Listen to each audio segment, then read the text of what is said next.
हमें और आपको ये समझनी चाहिए। मैं पिछले कई वर्षों से और खासकर उत्तर प्रदेश में देख रहा हूँ, भारतीय जनता पार्टी का एक बहुत सोचा समझा मॉडल है कि वो पहले अनकॉन्स्टिट्यूशनल काम करते हैं, गैर कानूनी काम करते हैं, और अगर आप उसमें विरोध करने आते हैं तो प्रशासन से, शासन से आपके खिलाफ कार्रवाई करते हैं। जिस तरह का भाव राज्यसभा में था वो बाबा साहब भीमराव अम्बेडकर जी का अपमान है।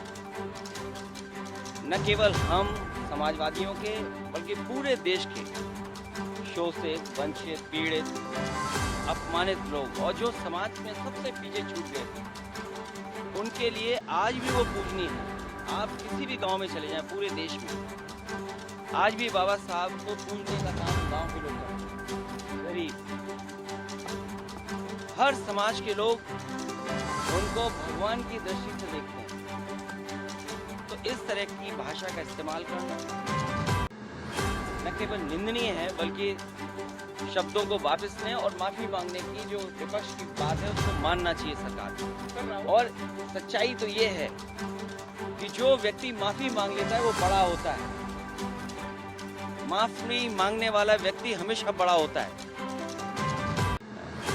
ये जो कलयुग आया हुआ है, हालांकि वो मैं नहीं कह सकता हूँ कहाँ से शुरुआत हुई थी, लेकिन भगवान श्री राम ने के अलावा जो हमारे भगवान हैं, भगवान श्री कृष्ण ने जब अपने प्राण छोड़े तब कलयुग शुरू हुआ।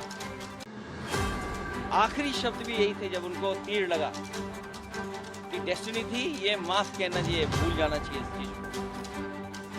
तो कम से कम सरकार को जिनकी भाषा से, व्यवहार से पूरे देश का सेंटिमेंट बाबा साहब भीमराव अम्बेडकर जी के लिए जो अपमान की तरह भाषा इस्तेमाल हुई उसमें माफी मांगनी चाहिए और शब्द वापस अपने लेने चाहिए।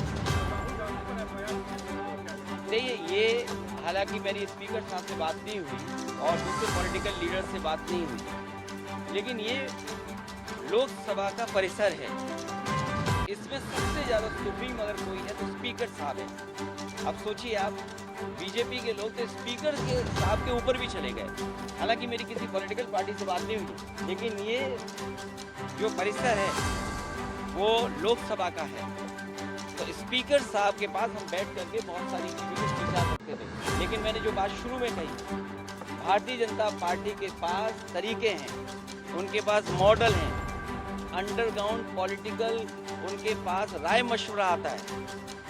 वो कब ध्यान हटा दें और पहले तो खुद अनकॉन्स्टिट्यूशनल काम करते हैं, पहले खुद गैरकानूनी काम करते हैं और फिर शासन प्रशासन से ऐसा कुछ करते हैं जिससे कि दूसरे पर आरोप लग जाएं। और मैं तो फरक्काबाद के सांसद जी को देख रहा था, वो सर्टिफिकेट वाले सांसद हैं। अगर उनको इलाज, दवाई की ज़रूरत हो तो उनके लिए सलाह यही है कि हम फरक्काबाद से डॉक्टर बुला करके फ्री इलाज करा सकते हैं उनका।